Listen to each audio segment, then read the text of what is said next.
Hello and welcome back to The Stack, and here are today's top stories. Now, before we begin, I just want to share all of our prayers from the Western Journal here for everyone who's been affected by the horrific shooting in Buffalo. And that's going to take us right into our first story, which is about the suspect's manifesto. His manifesto has been revealed. The media narrative, a lot of the left-wing narrative surrounding this shooting has been that this is a white racist guy who was inspired by Tucker Carlson, Fox News, and conservatism. But his own manifesto shows that this simply isn't true. So we have 5 statements that show that he wasn't a Christian conservative. There were 13 people shot. 11 were black, 2 were white. Again, just absolutely horrific. He says on page 7, he expressly states that he's not a Christian. He says, "I do not ask God for salvation by faith, nor do I confess my sins to him. I believe there's no afterlife." On page 7, he writes that he's a fascist. And on page 8, he slams conservatism, saying, "Conservatism is corporatism in disguise. I want no part of it." And he also says that communism has influenced his ideology. So this left-wing narrative, this media narrative that they so desperately want this guy's a Christian and conservative is simply not true. In fact, it's opposite of Christian values that cause you to do something like this. And so if you want to get the rest of that story, head to our website to find out those other reasons. But the second story that I want to highlight is this retired police officer who was on scene when this happened. He was at the supermarket in Buffalo.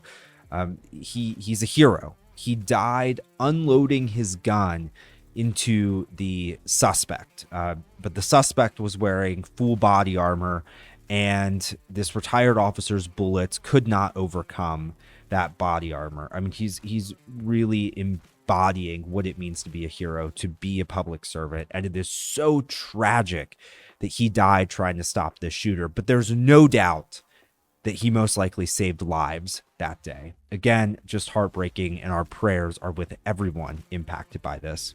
And the third story is a little bit different, but it's incredibly important. There's a baby formula shortage just ripping across the nation right now. There are moms who cannot feed their children. There's moms panicking where they're going to get baby formula to feed their kids. It's horrifying. It looks like a third world country in America right now.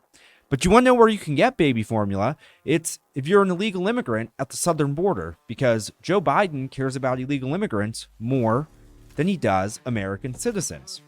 And you know what else Democrats are doing during all of this? They're holding hearings on UFOs. That's right, folks. Instead of dealing with hungry babies in America, Democrats are holding hearings on UFOs. And not only that, they are focused on passing pro-abortion, pro-death, pro-murder legislation. So is it any surprise that they don't care about the baby formula shortage? No. In fact, there was a Democrat congresswoman who said that abortion needs to exist so that mothers can deal with inflation. That's right. You need abortion so you can fight inflation. This is who Democrats are. They are anti-America, and they are pro-death, and they are totally exposing themselves to the world. Again, if you want to stay up to date on the latest baby formula shortage news, on the latest anti-American thing the Democrats and Joe Biden are doing, or if you want to stay up to date on the latest on the Buffalo shooting suspect, this tragic shooting, please head to westernjournal.com. Please be sure to like and subscribe to this YouTube channel so you never miss an episode of The Stack. Thank you so much for watching.